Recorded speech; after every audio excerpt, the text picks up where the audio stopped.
नमस्कार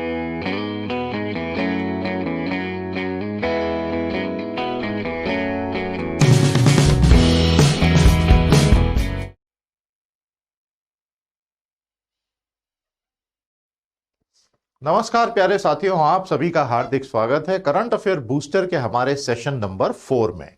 जनवरी 2021 सीजन 4 का आज हमारा चौथा सेशन है। बहुत बहुत धन्यवाद, अभी तक के तीनों सेशंस को आपने काफी प्यार दिया। थोड़ा और बढ़ाइए और सेशंस को सभी को लाइक कीजिए, शेयर कीजिए, प्लेलिस्ट में जाके जो सेशन मिस हो गए हो उन्हें देख लीजिए। तो शुरू करें आज का काम।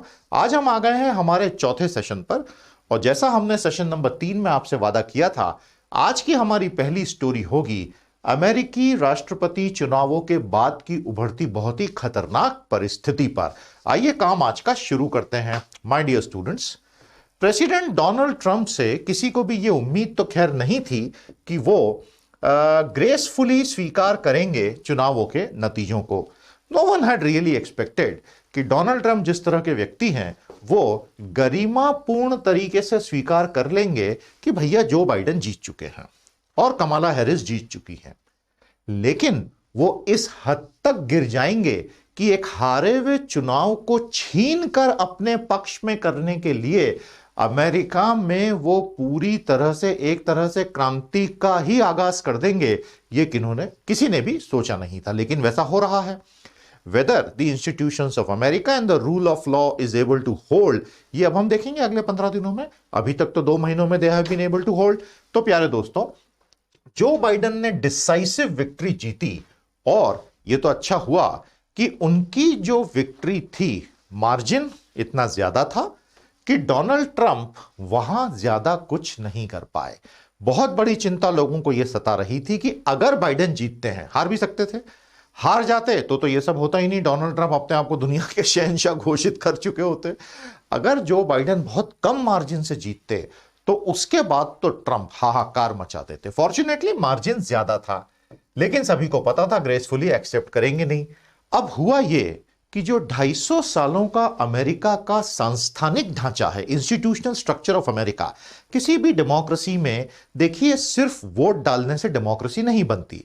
डेमोक्रेसी बनती है वोट डालने के बाद जितने नागरिक हैं उनकी जागरूकता से, प्लस रूल ऑफ लॉ से, प्लस इंस्टीट्यूशनल फ्रेमवर्क से। तो ये डेमोक्रेसी का मैंने ढांचा समझाया। मुझे कमेंट थ्रेड में एक बार समझाइएगा आपने क्या समझा जो मैंने समझाया उससे। अमेरिका में जो सांस्थानिक ढांचा है वो भी गिरते उठते लड़खड़ाते 250 सालों में मजबूत हुआ है। और आज जो अमेरिका की जुडिशरी है और जो अमेरिका के ब्यूरोक्रेट्स हैं, उन्होंने डोनाल्ड ट्रंप की एक भी नहीं सुनी। उन्होंने बहुत धमकाया, काफी केसेस फाइल किए, सब जगह हार गए। तो ये ताकत है अमेरिका की। अब आपको समझ में आया डॉलर क्यों रिजर्व करेंसी है। दोस्तों, मैं हमेशा ये बोलता हूं, किसी भी देश का अगर ये सपना है कि उसकी करेंसी दुनिया की रिजर्व करेंसी बने, तो उसे सबसे पहले यह साबित करना होगा कि वहां रूल ऑफ लॉ है। अब चाइना में तो रूल ऑफ लॉ है ही नहीं, रूल बाय लॉ है। यूरोप में इतनी सारी डेमोक्रेसीज हैं कि यूरो पे एकदम से लोगों को भरोसा नहीं हो पाता। और अमेरिका में इस उदाहरण ने बताया कि डॉलर लंबे समय तक अभी एक रिजर्व करेंसी बनी रहेगी। तो ये एक और एंगल था, मैंने सोचा बता दूं। तो आज का पहला सवाल भी नोट कर लो। वॉलंटियर्स कंपाइल करते चलना भैया, आपके एफर्ट्स के लिए आपको धन्यवाद। What do we mean by rule of law and how does it affect a nation's currency's power in terms of becoming the world's reserve currency? समझ में आया दोस्तों। अब दिसंबर और जनवरी में यूएस के इंस्टीट्यूशंस ने अपनी ताकत दिखा दी। हर लेवल पर अमेरिका की जुडिशरी ने डोनाल्ड ट्रंप के सारे दावों को खारिज कर दिया। पब्लिक ऑफिशियल्स ने उनकी बात मानने से मना कर दिया। लेकिन अब 20 जनवरी जैसे जैसे नए राष्ट्रपति के आने का समय आ रहा है, वैसे वैसे ट्रंप डेस्परेट और खतरनाक होते जा रहे हैं। और अब वो ऐसी गहराई तक गिर गए हैं जहां वो खुल्लम खुल्ला पब्लिक ऑफिशियल्स को धमका रहे हैं, डरा रहे हैं और ये बोल रहे हैं कि तुम मुझे चुनाव जीतने में मदद करो। उसका एक उदाहरण है, हाल ही में उन्होंने ब्रैड रेफेन्सबर्गर, जो जॉर्जिया के सेक्रेटरी ऑफ स्टेट हैं, उनसे जब बात की तो उसमें उनको धमकाया। ये है जॉर्जिया के सेक्रेटरी ऑफ स्टेट, यानी वहां के बेसिकली गृह सचिव हम ये कह सकते हैं, ब्रैड रेफेन्सबर्गर। डोनाल्ड ट्रंप ने फोन लगा के, और वो फोन का ऑडियो टेप लीक हो गया, उनसे कहा कि ये चुनाव में हार गया हूं, लेकिन तुम ये मेरे पक्ष में करने में मदद करो। और ये रिपब्लिकन है और इन्होंने मना कर दिया वैसा करने से। देखिए, ये होती है ताकत एथिक्स और मॉरल्स की एक तरह से। अब इस पूरी कहानी में मैंने आपके लिए इसको और समराइज यहां पे किया है। 6 जनवरी वो सबसे खतरनाक समय है जब नॉर्मल समय में चुनाव के नतीजों पर मोहर लगानी होती है, और यह काम करते हैं वाइस प्रेसिडेंट। वही वाइस प्रेसिडेंट जिन पर आज अमेरिका में यह दबाव डाला जा रहा है कि तुम इन नतीजों पर मोहर मत लगाना और तुम यह कह देना कि ये सारे नतीजे फ्रॉड हैं और तुम डोनाल्ड ट्रंप के पक्ष में खड़े दिखना। समझ में आया आपको? पिछले साल या आज से 4 साल पहले जब डोनाल्ड ट्रंप जीते थे तो बहुत ही डिसेंटली डेमोक्रेट से रिपब्लिकन पे ट्रांसफर ऑफ पावर हुआ था, लेकिन इस बार रिपब्लिकन से डेमोक्रेट्स को ट्रांसफर ऑफ पावर सबसे इनडिसेंट तरीके से होगा अमेरिका के पिछले कई दशकों के इतिहास में। यह बहुत डेंजरस है और यह रिपब्लिकन पार्टी के लिए भी बहुत डेंजरस है। बहुत सारे रिपब्लिकन्स खुद आगे बढ़ के बोल रहे हैं कि हां, हम चुनावों के नतीजों को नहीं मानते। मतलब वो खुद के ही चुनाव को मानने से इंकार कर रहे हैं, क्योंकि वो भी तो चुन के आए हैं। Now the role of Mike Pence is most critical, और अभी ऐसा बिल्कुल नहीं लग रहा कि इनमें वो हिम्मत है ये मना करने की ट्रंप को कि भाई मैं तुम्हारे बताए रास्ते पर नहीं चलूंगा। एक और बहुत खतरनाक सजेशन ये आ रहा है कि हो सकता है डोनाल्ड ट्रंप अगले 2 हफ्ते में मार्शल लॉ लागू कर दें, और इस संभावना को मद्देनजर रखते हुए अमेरिका के सभी डिफेंस सेक्रेटरी ने जो रक्षा मंत्री होते हैं पिछले 30-40 सालों में जितने भी बने और जो आज जीवित हैं, कितनी बड़ी बात मैं आपको बता रहा हूं, उन्होंने एक लेटर पे हस्ताक्षर किए हैं कि मिलिट्री को बिल्कुल भी रोल नहीं प्ले करना चाहिए इस चुनाव में। आप बिल्कुल इनर्ट रहिए, अलग रहिए। हालात वाकई में बहुत खराब हैं और हो सकता है कुछ बहुत डेस्परेट हो जाए। डोनाल्ड ट्रंप की पूरी फैमिली, उनके परिवार के लोग जो ट्विटर पे हैं, बड़े अनाप शनाप ट्वीट कर रहे हैं और ये बोल रहे हैं कि भाई हमारे साथ खड़े रहो और हमें ये करने दो। So this is the whole idea. तो प्यारे दोस्तों, डेमोक्रेसी को, राइट्स को, फ्रीडम को, लिबर्टी को कभी भी टेकन फॉर ग्रांटेड नहीं लिया जाना चाहिए। तो मेरा आज का दूसरा सवाल नोट करें और कमेंट थ्रेड में बढ़िया बढ़िया उत्तर लिखें। मेरा आज का दूसरा ऑफिशियल क्वेश्चन रहेगा, summarize the present crisis of democracy in America and its potential future impact on other democracies in the world. मजा आया पहली खबर में आपको? तो दोस्तों, अगले कुछ घंटे बड़े क्रिटिकल हैं अमेरिका के लिए और हम नजर बनाए रखेंगे। हमारे साथ आप जुड़िए हमारे प्रीमियम सेक्शन में। बहुत खूबसूरत हमारे premium general knowledge current affairs के सेशंस होते हैं। लेवल 1 में महीने में 20 करंट अफेयर बूस्टर प्रीमियम दिया जाता है। एकदम टॉप क्वालिटी का रिसोर्स है। इसके लिए आपको एनरोल करना पड़ेगा और वो एनरोलमेंट की लिंक हमने यहां दी है। इसी वीडियो के नीचे आपको ज्वाइन का बटन दिख रहा है, आज के आज एनरोल कर लें। अगर आप बहुत सीरियस कॉम्पिटिटिव एग्जाम के एस्पायरेंट हैं, सिविल सर्विसेज वगैरह की, लेवल 2 पावर ऑफ 10 में एनरोल करें। इसमें हम हर संडे 2 घंटे का एडिटोरियल एनालिसिस लेते हैं। साल में 52 बार होता है और ये अपने आप में सबसे अद्भुत सर्विस है। कॉम्बिनेशन में दोनों अवेलेबल हैं। आगे बढ़िए, एनरोल कीजिए, आपको बहुत फायदा होगा। 11 जनवरी 2020 से ये सब कुछ हमारी साइट पर ही शिफ्ट हो जाएगा। यूट्यूब से प्रीमियम सेक्शन को हम साइट पर, तब तक आप यहां एनरोल कर सकते हैं। कोई भी सवाल हो तो कॉमेंट थ्रेड में बताएं। अभिजीत गंगवार बरेली से बहुत ही खूबसूरत टेस्टिमोनियल आपने लिखा है, thank you so much Abhijit. बाकी हजारों बच्चे इस तरह जुड़े हुए हैं, आप भी जुड़िए। और अगर जुड़े हुए हैं और आपको हमारी सेवाओं से लाभ हो रहा है तो कृपया टेस्टिमोनियल जरूर लिखिएगा इस लिंक पर जाके। Thank you Abhijit, God bless you. पढ़ते रहिए, बढ़ते रहिए। कितने बढ़िया शब्दों का चयन उन्होंने किया है और कितनी प्यारी प्यारी बातें अपने दिल से लिखी हैं। मजा आता है, टीम को अच्छा लगता है। A lot of people work behind the scenes here. आज की हमारी अगली बड़ी खबर, पहली बार किसी बिग टेक कंपनी में, बिग टेक से आप मतलब समझते हैं ना, बिग टेक का मतलब होता है टिपिकली गैफैम। तो गैफैम में कौन कौन आ गया? गूगल आ गया, एप्पल आ गया, फेसबुक आ गया, अमेजन आ गया, माइक्रोसॉफ्ट आ गया। क्या कहते हैं इन लोगों को? गैफैम। गैफैम का मतलब होता है वो 5 सबसे भीमकाय बिग टेक फर्म्स जिनके हाथ में दुनिया का इमर्जिंग व्यापार जा चुका है। अब अगर सिर्फ बात धंधे की हो, व्यापार की हो, कॉमर्स की हो, ट्रेड की हो, बिजनेस की हो, तो वहां तक किसी को कोई ऐसी बड़ी आपत्ति नहीं होती है। लेकिन बिग टेक से लोगों को सबसे बड़ी आपत्ति दुनिया भर में अब यह हो गई है कि इनके पास जो मैसिव ट्रव्स ऑफ डेटा इकट्ठा हो गया है इंडिविजुअल लेवल का, उससे ये लोग पॉलिटिक्स को, सोसाइटी को, डेमोक्रेसी को, पूरी ह्यूमैनिटी को अफेक्ट करने लगे हैं। और जो बाइडेन की टीम तो साफ कह चुकी है कि इनके खिलाफ मोनोपोली कार्रवाई होगी और फेसबुक गूगल को तो एक्चुअली टुकड़े टुकड़े करके अलग अलग किया जा सकता है। व्हाट्सएप इंस्टाग्राम को फेसबुक से अलग कर दिया जाएगा, because Facebook plus WhatsApp plus Instagram, इनके ऊपर जिस तरह के कैंपेन्स डेडिकेटेड पार्टीज चलाती हैं उसका समाज पे बहुत घातक असर पड़ रहा है। ऐसे ही लोग मार्क जकरबर्ग को ग्लोबल चीफ इलेक्शन कमिश्नर नहीं कहते हैं। जितना चुनावों पे असर मार्क जकरबर्ग की कंपनियां डाल देती हैं, उतना तो पॉलिटिकल पार्टीज भी आजकल नहीं डाल पाती। आपको समझ में आ रहा है ना बिग टेक की ताकत क्या है। अब आप इस न्यूज को इस कंटेक्स्ट में देखिए। दुनिया में पहली बार अमेरिका में सिलिकॉन वैली में बिग टेक कंपनी में गूगल में एम्प्लॉइज यूनियन बनी है। एम्प्लॉइज यूनियन का मतलब है एक ट्रेड यूनियन, यानी श्रमिकों का संगठन। इस तरह की बड़ी कंपनियों में नॉर्मली ऐसा कहा जाता है कि सारे के सारे व्हाइट कॉलर वर्कर्स होते हैं। आपको बात समझ में आई? और अगर व्हाइट कॉलर वर्कर्स हैं तो वो कैसे यूनियन बनाएंगे? लेकिन गूगल के एम्प्लॉइज ने काफी लंबे समय से एक्टिविज्म पर बल दिया है। उनका कहना यह है कि हम एक ऐसी कंपनी में काम कर रहे हैं which has become enormously powerful, और यह कंपनी की जो ताकत है, इसका जो व्यापार व्यवसाय की ताकत है और इसके पास जिस तरह का डेटा है। अब आप देखिए ना, सुबह से रात तक, सुबह 6 बजे आप उठे, रात को 12 बजे आप सोए, उस बीच आपकी लाइफ किस चीज ने डिफाइन की? सुबह गूगल सर्च इंजन में आप गए, गूगल की प्रॉपर्टी। फिर आपने यूट्यूब पर वीडियोस देखे, गूगल की प्रॉपर्टी। फिर आपने व्हाट्सएप पे से कुछ पे करके यूपीआई से कुछ खरीदा, फेसबुक की प्रॉपर्टी। फिर आप अमेजन पे गए, वहां से आपने कुछ खरीदा, अमेरिका की एक कंपनी अमेजन की प्रॉपर्टी। ऐसे करते करते करते शाम तक आप प्रैक्टिकली ये 5-6 कंपनियों के गुलाम बन चुके हो। आपको यह समझ नहीं आ रहा है, लेकिन आपका जो डेटा मोनेटाइज हो रहा है उसने इन कंपनीज को इनॉर्मसली पावरफुल बना दिया। आई होप अब आपको कंटेक्स्ट समझ में आ गया। तो मेरा आज का अगला सवाल नोट करें। What are the various dangers associated with the unrestricted power that big tech corporations have amassed over the past few years?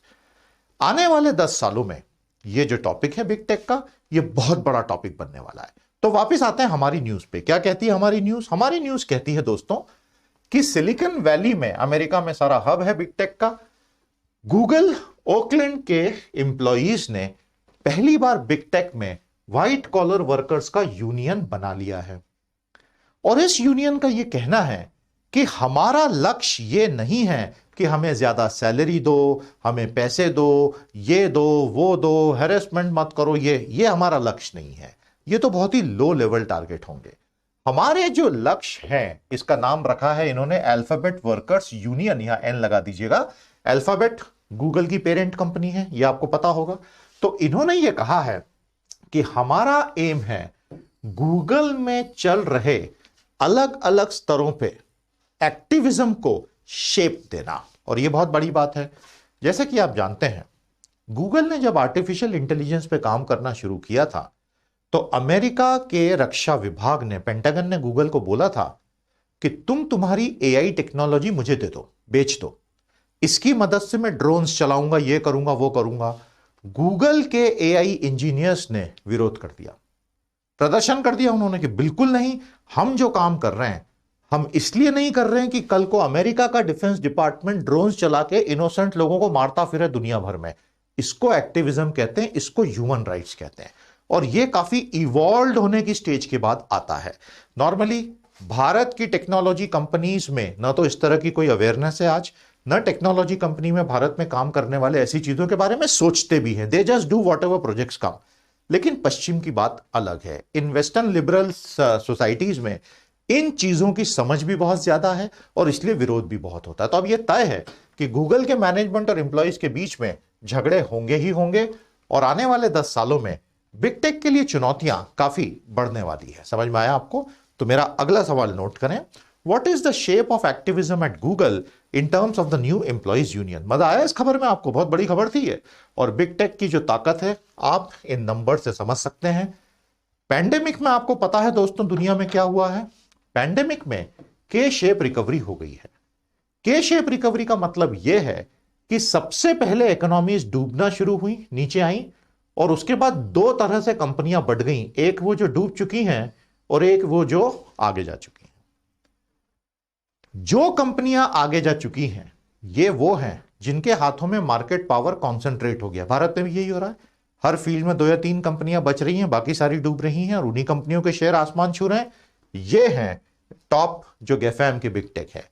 इनकी ताकत 2020 में बहुत बढ़ गई, किसी का भी नुकसान नहीं हुआ और इनके जो मालिक हैं वो सारे पहले से और अमीर और ताकतवर हो गए। इनफैक्ट दुनिया के जो टॉप 200 प्लूटोक्रेट्स हैं उनकी संपत्ति पहले से कई गुना बढ़ गई, मतलब परसेंटेज टर्म्स में, पैंडेमिक की वजह से। तो these are very deep questions which the world will have to confront sooner than later. तो प्यारे दोस्तों, हमने आपसे कहा था पिछले सेशन में क्रिप्टो करेंसी पर आपको लेटेस्ट अपडेट देंगे, तो मैं क्रिप्टो करेंसीज पर आपके साथ लगातार बात करता रहूंगा पूरे 2021 में, क्योंकि मेरा ऐसा मानना है 2021 will be the breakthrough year for crypto assets.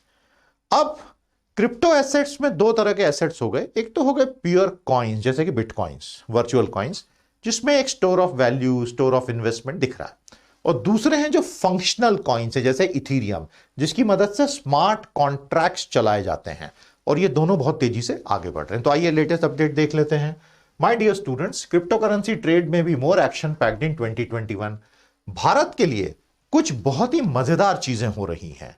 2018 में भारत के आरबीआई ने, RBI is not at all crypto friendly, RBI का बहुत नफरत है क्रिप्टो करेंसीज से। उसका एक कारण है दोस्तों, आप जानते हैं क्या कारण है? देखिए, क्रिप्टो करेंसीज में peer to peer blockchain network बना होता है, उसमें सरकार की जरूरत ही नहीं है, आरबीआई की जरूरत ही नहीं है, जो यूजर्स हैं वो मिलकर अपना पूरा करेंसी सिस्टम बना लेते हैं। तो गवर्नमेंट बहुत डरती है क्रिप्टो करेंसी से इसी वजह से, क्योंकि कल को तो लोग बोलेंगे हमको सरकार की भी जरूरत नहीं है, हटा सावन की घटा, निकल ले भाई पतली गली से, आरबीआई तेरी हमको जरूरत ही नहीं है। तो दुनिया भर के जो सेंट्रल बैंक्स हैं वो क्रिप्टो से बहुत स्केप्टिकल है, और हम समझ सकते हैं उस बात को। इसीलिए दुनिया भर के सेंट्रल बैंक्स ने खुद की central bank digital currency CBDC लाने की तैयारी चालू कर दी है, और चाइना तो ऑलमोस्ट लॉन्च कर भी चुका है, जो आने वाले 10 सालों में बहुत बड़ा हो जाएगा उनका करेंसी का सिस्टम, और दुनिया भर के लोग यूज करना शुरू कर देंगे। कैसे रोकोगे आप किसी को? अफ्रीका के सारे देश अगर चाइनीज सेंट्रल बैंक की डिजिटल करेंसी से आपस में लेन देन करना शुरू कर देंगे, कौन रोक पाएगा? तो 2050 तक हो सकता है Chinese central bank digital currency में end up becoming the reserve currency of the world at a consumer and citizen level.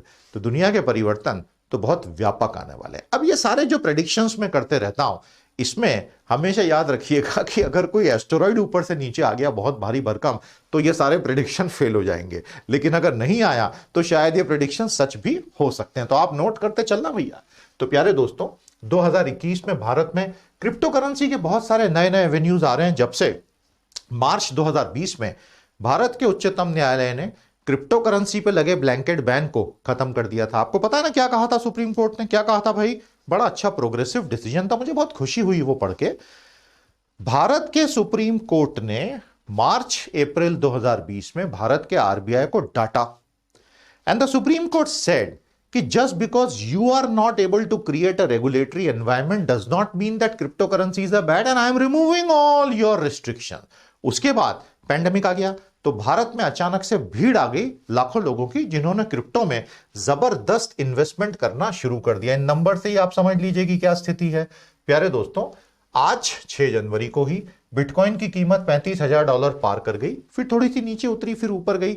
लोग कह रहे हैं कि ये यहां से अभी और 10 से 15 गुना बढ़ सकती है। मतलब वाइल्ड कैलकुलेशंस चल रहे हैं जो आज तक इतिहास में किसी एसेट क्लास के साथ नहीं। पता नहीं कल क्या हो, नो वन नोज।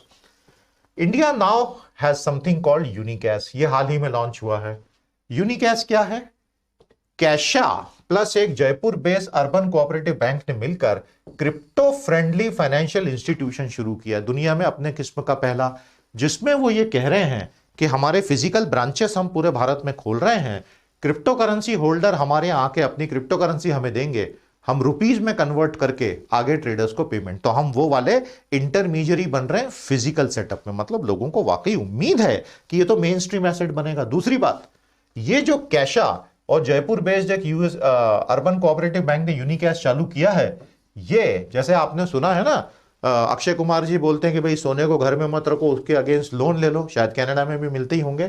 तो loans against crypto currencies are available now ये यूनिकैश में, और इसकी जो एलटीवी है वो 50 to 70% तक की है, loan to value ratio.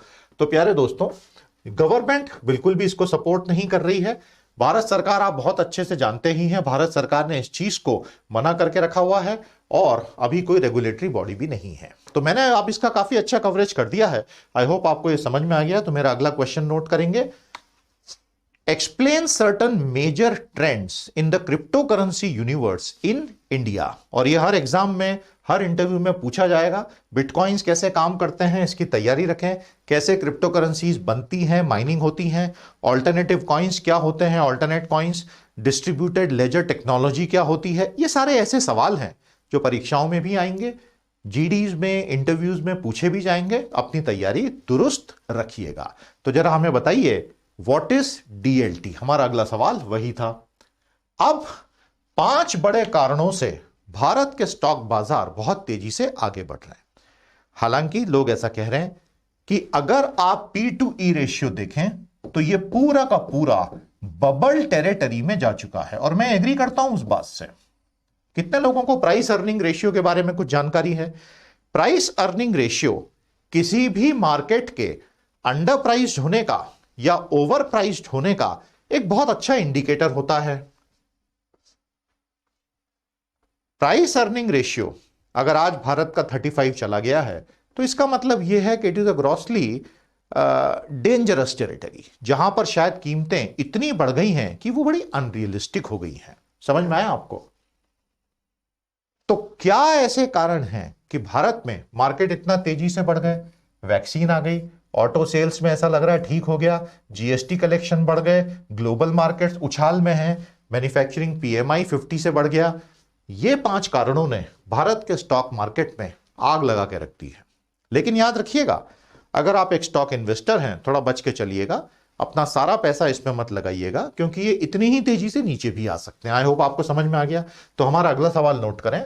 What are the 5 driving factors for the rapid rise in the Indian stock market. ये मुझे बहुत अच्छा इंफोग्राफिक एक मिला।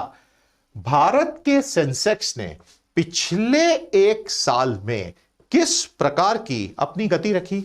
मेरा सेशन नंबर 2 आप याद करेंगे, उसमें हमने आपको ये पूरा का पूरा डायग्राम बना के बताया था। याद आ रहा है आपको? ये ट्रेंड लाइन पूरी बताई थी मैंने। अब टाइम्स ऑफ इंडिया वालों ने थोड़ी उस पर मेहनत करके एक बहुत अच्छा इंफोग्राफिक तैयार किया है कि जनवरी, फरवरी, मार्च, अप्रैल, मई से दिसंबर 2020 तक क्या क्या फैक्टर्स थे जिन्होंने सेंसेक्स को आगे बढ़ाया। सेंसेक्स ने भारत के टॉप 30 शेयर्स का वेटेड अरिथमेटिक एवरेज इंडेक्स होता है। Sigma WI PI upon sigma WI का फॉर्मूला होता है, उससे सेंसेक्स बनता है। उसी तरह निफ्टी 50 बनता है।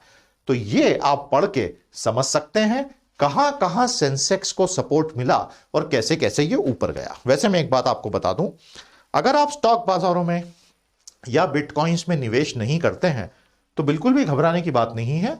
इसके अलावा भी और 15 एसेट्स ऐसे हैं, 20 एसेट्स क्लासेस हैं जिसमें आप निवेश कर सकते हैं। ये तो हमें पढ़ाने के लिए जरूरी है, इसलिए हम लाते रहते हैं। तो हमारा अगला सवाल आप नोट करेंगे। Define what is a stock market index, explain the structure of Sensex and Nifty. तो उम्मीद करता हूं आपको कहीं ना कहीं इसका फायदा होगा। अब मैं आपको एक बहुत बड़ी खबर पे लेके आया हूं प्यारे दोस्तों। हमारा प्यारा आरबीआई समय समय पर काफी इंपॉर्टेंट रिपोर्ट्स जारी करते रहता है। आरबीआई की एक बड़ी इंपॉर्टेंट रिपोर्ट होती है फाइनेंशियल स्टेबिलिटी रिपोर्ट, FSR, और एक बहुत इंपॉर्टेंट रिपोर्ट होती है trend and progress of banking in India. RBI ने यह रिपोर्ट तो जारी कर दी है, लेकिन यह रिपोर्ट में काफी डिले हो गया है, जिसकी वजह से लोग ये कयास लगा रहे हैं, ये अनुमान लगा रहे हैं कि शायद बैंकों की एसेट क्वालिटी बहुत तेजी से गिरने वाली है और आरबीआई वेट एंड वॉच में है। नॉर्मली दिसंबर में FSR की रिपोर्ट पब्लिश हो जाती है। इस बार आरबीआई बोल रहा है कि मैं 11 जनवरी को पब्लिश करूंगा। तो ऐसा क्या हो गया डिले का? एक चीज यह है कि अगस्त में 40% बोरोवर्स ने मोराटोरियम का यूज कर लिया था। तो लोगों को यह डर लग रहा है, मतलब जो इंडस्ट्री के हैं बैंकिंग के, कि हो सकता है इनमें से बहुत सारे बैड लोन्स में तब्दील हो गए हो, इनेबिलिटी टू पे, क्योंकि बहुत सारी कंपनियां बंद भी हो गई हैं, खराब भी चल रही हैं। 2019-20 में बैंकों ने 2,37,000 करोड़ के लोन्स को राइट ऑफ भी किया है। The government doesn't want to project a bad NPA figure before the world, क्योंकि इससे क्या होगा, एक पैनिक आएगा मार्केट में, और बजट के ठीक पहले सरकार बिल्कुल नहीं चाहती कि खराब सेंटीमेंट दिखाई दे। समझ में आया आपको? तो प्यारे दोस्तों, अब मैंने क्या किया कि ये जो trend and progress in banking in India है, ये रिपोर्ट को थोड़ा पढ़ा, काफी लंबा चौड़ा पीडीएफ है, और इस रिपोर्ट के जो सबसे इंपॉर्टेंट कुछ टेबल्स मुझे मिले, वो 4 टेबल्स मैंने आज के पीडीएफ में आपके लिए लगा दिए हैं। कौन से हैं ये 4? पहला, trends in the flow of financial resources to commercial sector. ये सबसे बड़ी बात होती है। आज कमर्शियल सेक्टर को कितना लोन दिया जा रहा है, कितना प्रतिशत का ग्रोथ हो रहा है, वो समझना बहुत जरूरी है। इस टेबल में आपको वो सारे के सारे आंकड़े दिखाई देंगे, तो आप इसका अच्छे से स्टडी कर सकते हैं। कोई आंकड़े बहुत ज्यादा उत्साहवर्धक नहीं है अनफॉर्चुनेटली। दूसरा, sectoral deployment of bank credit. Agriculture को कितना दिया, इंडस्ट्री को कितना दिया, सर्विसेज को कितना दिया, रिटेल लोन्स और ग्रॉस बैंक क्रेडिट। यह टेबल इसलिए इंपॉर्टेंट है कि अगर इकोनॉमी में बैंक क्रेडिट तेजी से बढ़ रहा है, उसका मतलब आपकी इकोनॉमी में प्रोडक्टिव एक्टिविटी, नए प्रोजेक्ट्स, नई कंपनियां, नए जॉब्स आएंगे, तो इसका एनुअल ग्रोथ रेट अच्छा होना जरूरी है। अब आइए देखते हैं। अगर आप एग्रीकल्चर देखते हैं तो आपको यह पता चलता है कि 2019-20 में इसका ग्रोथ रेट क्रेडिट का केवल 1.8% था। 2018-19 में, उसके पिछले साल से, ये 10% था, तो ये तो अच्छा है ही नहीं। अगर आप इंडस्ट्री देखते हैं तो ओवरऑल ये माइनस में चला गया 2019-20 में, उसके पिछले साल ये +5.2 था। So this is very bad news, and this goes with our earlier claim कि 2011 से 20 में ओवरऑल इन्वेस्टमेंट सेंटीमेंट इंडिया का ठंडा हो गया है। तो जो जीडीपी की इक्वेशन होती है C+G+I+X-M, उसमें जो आय है वो काफी ठंडा है। सर्विसेज में आप देखें तो 2019-20 में ग्रोथ 5.9 थी, उसके पिछले साल 25। रिटेल लोन्स में देखें तो 15% थी, उसके पिछले साल 18। इनफैक्ट भारत का जो पूरा बैंकिंग सेक्टर है वो पिछले 5, 6, 7 सालों में इस एक सेगमेंट के दम पे खड़ा है, रिटेल लोन्स। क्या क्या आते हैं इसमें? Housing, consumer durable, credit cards, auto loans, education वगैरह वगैरह वगैरह। मतलब इसमें वो सारे पर्सनल लोन आ गए जो आप लेते हैं, और इसकी ग्रोथ काफी रही थी। तो ये है भारत की बैंकिंग इंडस्ट्री की आज की सच्चाई। सरकार कोशिश कर रही है इसको ठीक करने की, लेकिन काफी चुनौतियां हैं। अब आप यूपीआई वाला हमारा डिस्कशन याद कीजिए। मैंने आपको बताया था कि किस प्रकार 200 करोड़ से ज्यादा ट्रांजैक्शंस होने लग गए, और कैसे 3 अमेरिकी कंपनीज, कौन सी 3 कंपनियां हमें बताइए नाम उनके फिर से याद करके। यह है डिजिटल पेमेंट की पूरी 5 साल की कहानी। तो यह आपके लिए एक अच्छा रिवीजन हो जाएगा। तो हमारा अगला सवाल यहां पर हम आपको दे रहे हैं प्यारे दोस्तों, what are the challenges in, उस टेबल पर आ जाता हूं, what are the challenges in the sectoral deployment of bank credit in India. आप में से कुछ लोगों के लिए इकोनॉमी थोड़ा कठिन विषय है। कितने लोगों को इकोनॉमी टफ लगता है? हम उसको सरल बना के सिखाते हैं, आपको समझ में आता है। प्यारे दोस्तों, हमारी साइट पीटी पर, pteducation.com पर हम बहुत जल्दी इकोनॉमी के शॉर्ट टर्म कोर्सेस ला रहे हैं। आप उन कोर्सेस में जरूर जुड़िएगा। इकोनॉमी के और साइंस एंड टेक्नोलॉजी के शॉर्ट टर्म कोर्सेस आ रहे हैं, हर महीने आते रहेंगे। मैं बहुत जल्द उनका आपको एनरोलमेंट लिंक भी दूंगा, आप वो ज्वाइन करके इकोनॉमी बहुत अच्छे से मेरे साथ पढ़ सकते हैं। सीए बूस्टर की सीरीज तो हमारी चलती ही रहेगी। आगे चलते हैं प्यारे दोस्तों। अब बजट का सेशन आ गया है। हालांकि यह साल हमारा पार्लियामेंट के लिए बड़ा विचित्र रहा। कोविड ने ऐसी ऐसी बंदिशें लगा दी कि विंटर का सेशन तो स्क्रैप ही हो गया। तो भैया, ठंड में कोविड के डर से पार्लियामेंट नहीं लगा। बजट सेशन 2021 आ रहा है, लेकिन उसमें मेंबर ऑफ पार्लियामेंट जो होंगे उनको 3 अलग अलग जगह बिठा के जो जॉइंट सेशन होगा राष्ट्रपति जी का, वो कंडक्ट होगा। उसके अलावा क्वेश्चन आवर मॉनसून सेशन में कंडक्ट ही नहीं करवाया गया, क्योंकि ऐसा कहा गया कि समय बहुत कम है, कोविड का खतरा है, सब बंद हो गया। तो क्या बजट सेशन में क्वेश्चन आवर होगा? क्वेश्चन आवर यानी कि प्रश्नकाल हमारी संसदीय परंपरा का एक बड़ा अभिन्न अंग रहा है, लेकिन फिलहाल कोविड ने उसको भी अपनी गिरफ्त में ले लिया है। बजट सेशन का ड्यूरेशन पहले से कम हो रहा है, और भारतीय संसद की पूरी कार्यप्रणाली में काफी दिक्कतें कोविड से आई हैं। अब बात यह है कि आने वाले दिनों में हम दो नए वायरस वेरिएंट से डील कर रहे हैं और ये दोनों वेरिएंट दुनिया में तेजी से फैल भी रहे हैं। उस पर मैंने आज ही एक डिटेल रिपोर्ट पढ़ी है। मैं अलग से एक वीडियो उसके ऊपर कोविड वेरिएंट्स के ऊपर बनाऊंगा और आपके साथ शेयर करूंगा। तो मेरा अगला सवाल नोट करें, what are the various precautions which can be taken to ensure a normal functioning of India's parliament. आज ये तो बड़ी एबनॉर्मल फंक्शनिंग है। मेरा सवाल यह कहता है कि आप कुछ ऐसे मेजर्स रेकमेंड कीजिए भारत सरकार को कि भारत की संसद नॉर्मल तरीके से काम कर सके। देखिए, संसद ही अगर काम नहीं करेगी तो फिर लोकतांत्रिक काम ही ठप हो रहा है। दोस्तों, कुछ बहुत अच्छे चार्ट्स मैं आपके लिए लाया हूं जो मैं अगले सेशन में सबसे पहले आपको पढ़ाऊंगा। ये रहे आज के हमारे कुछ बहुत प्यारे चार्ट्स। ये चार्ट्स हमें बताएंगे कि वर्ष 2030 तक भारत किस प्रकार की ग्रोथ एक्सपेक्ट कर सकता है। हम आपके साथ अगली क्लास की शुरुआत जब करेंगे तो ये सारे चार्ट्स आपको बताते हुए करेंगे कि कौन से 5 या 6 बड़े ट्रेंड्स इंडिया 2030 देखने वाला है।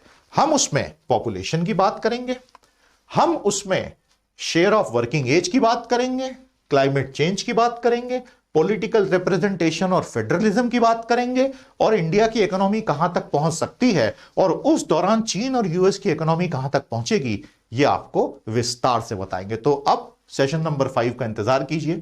उसी में हम आपके साथ क्लाइमेट चेंज का भारत पर क्या क्या असर आएगा उसकी बात करेंगे। जाते जाते फिर से वैक्सीन की बात कर लें। प्यारे दोस्तों, हमारा नेशनल वैक्सीन वॉयेज शुरू हो चुका है। भारत सरकार ने कह दिया है कि जनवरी 2021 15 जनवरी के पहले पहले वैक्सीन लगना भारत के लोगों को वॉलंटरी बेसिस पर शुरू हो जाएगा और यह उसका पूरा फ्लो रहेगा। कितनी वैक्सीन और कितना फास्ट ट्रैक अप्रूवल दिया है, काफी कंट्रोवर्सी से यह चीज गुजर रही है, लेकिन जो दोनों कंपनियों के बीच में तू मैं होना शुरू हुई थी, उन दोनों ने दोस्ती कर ली आपस में। पहले कट्टी हो गए थे, फिर बुच्ची हो गए और ये हैं वो दोनों धुरंधर। तो आप जानते हैं अडार पूनावाला साहब SII पुणे से और भारत बायोटेक के चेयरमैन कृष्ण एला साहब, पहले इनके बीच में काफी तू मैं हुई, फिर मुझे लगता है कि भारत की सरकार ने और रेगुलेटर ने उनको डंडा दिखाया होगा, तो उन्होंने एक दोस्ती का ज्वाइंट स्टेटमेंट की, ये दोस्ती हम नहीं तोड़ेंगे, ज्वाइंट स्टेटमेंट जारी किया, क्योंकि अल्टीमेटली रेपुटेशन की बात है। प्यारे दोस्तों, इनका कहना यह है कि सारा जो रेगुलेटरी अप्रूवल हुआ है इमरजेंसी आधार पर, वो बिल्कुल सही हुआ है, किसी को कोई चिंता करने की आवश्यकता नहीं है। लेकिन भारत के बहुत सारे साइंटिस्ट ने बहुत सारे अच्छे सवाल पूछे हैं। देखिए, इतनी बड़ी प्रोसेस जिसमें 80 से 100 करोड़ लोगों को वैक्सीन लगेगा, जिनको ऑलरेडी कोविड हो गया है, जो उससे निकल चुके हैं, अब उनको वैक्सीन की जरूरत तो है नहीं। Vaccines are always given to healthy people. Medicines are always given to sick people. और जो एक बार बीमारी से निकलकर आ चुका है, अब सामान्यतः उसको वैक्सीन की जरूरत नहीं पड़ेगी। तो मैंने ये सामान्यतः क्यों कहा? क्योंकि नए वेरिएंट भी तो आ गए। तो मेरा अगला सवाल नोट करें, will the new evolved variants of corona virus SARS-CoV-2 have any impact on the vaccination process in India? तो मैं उम्मीद करता हूं कि आप ये सब PDF डाउनलोड करके अच्छे से पढ़ेंगे, समझेंगे। प्यारे दोस्तों, एक बार फिर से आपको रिवाइज करवा देता हूं, ये हमने वैक्सीन से संबंधित आंकड़े आपको दिए हैं और अगली क्लास में हमारी शुरुआत होगी इंडिया 2030 के आंकड़ों के साथ। हमारी प्रीमियम मेंबरशिप जरूर लीजिए, ज्वाइन का बटन नीचे दिख रहा है, अभी कभी ज्वाइन करें और 11 जनवरी 2020 से pteducation.com की साइट पर ही हमारे ये प्रीमियम कोर्सेस शिफ्ट हो जाएंगे। प्रभात रंजन ने बिहार से बहुत प्यार भरा टेस्टिमोनियल लिखा है। आप भी आलस्य त्यागें और आज के आज हमारी टीम के लिए 2 प्यारे प्यारे शब्द लिख दें। इसी के साथ प्यारे दोस्तों, आज के हमारे दोनों एडिट्स आपके लिए तैयार हैं। वर्ष 2021-22 में GDP ग्रोथ रेट क्या होगा वो हमें बता रहे हैं नीलकंठ मिश्रा जी, बहुत अच्छा लिखते हैं। और बहुत ही प्यारा एडिटोरियल हिंदू अखबार से लाया हूं, कल्पना करुणाकरण लिख रही हैं कि किस प्रकार से कमल हासन की पार्टी ने हाल ही में कहा है कि हाउस होल्ड वर्क, देखिए भारत में GDP कैलकुलेशन में घरेलू काम जो घर की सारी महिलाएं करती हैं उसका तो कोई कैलकुलेशन ही नहीं है। कमल हासन साहब की जो पार्टी है, जो कि है मक्काड़ निधि मय्यम MNM, उसने ये प्रपोज किया है कि सारे हाउस होल्ड वर्क की मॉनेटरी वैल्यू होनी चाहिए, सैलरी मिलनी चाहिए। यह बात बरसों से मैं अपनी क्लासेस में बोलते आ रहा हूं। देखिए क्या है, हम भारत में बहुत बोलते हैं महिला सशक्तिकरण होना चाहिए, महिला अधिकार होने चाहिए, अलग अलग राज्यों की सरकारें नए नए कानून बनाती हैं, सब होता है, अच्छी बात है। लेकिन मुझे एक बात बताइए, is it even possible to have social and political empowerment without first ensuring economic empowerment? क्या सामाजिक और राजनीतिक सशक्तिकरण कभी भी बिना आर्थिक सशक्तिकरण किए हो सकता है? नहीं हो सकता ना। मेरा अगला सवाल भी यही है, नोट कर लीजिएगा। तो अगर यह होता है तो भारत की महिलाओं को अगले 10 सालों में अपनी एक जगह बनाने में समाज में काफी फायदा हो सकता है। तो यह था हमारा आज का सेशन। कैसा लगा दोस्तों आपको आज का सेशन को लाइक कीजिए, शेयर कीजिए, टेस्टिमोनियल लिखिए। कल की क्लास में हम शुरुआत करेंगे इंडिया 2030 के साथ। बहुत अच्छा कॉन्सेप्ट है। आज की क्लास में मुझे बहुत मजा आया, आनंद आया। आई होप आपने भी बहुत बहुत इंजॉय किया। तो भैया आप कमेंट थ्रेड में आग लगा दो, अपनी प्यारी प्यारी बातें लिखो, मेरे सवालों के जवाब। अब हम आपसे कल भेंट करेंगे सेशन नंबर 5 में। नमस्कार, जय हिंद।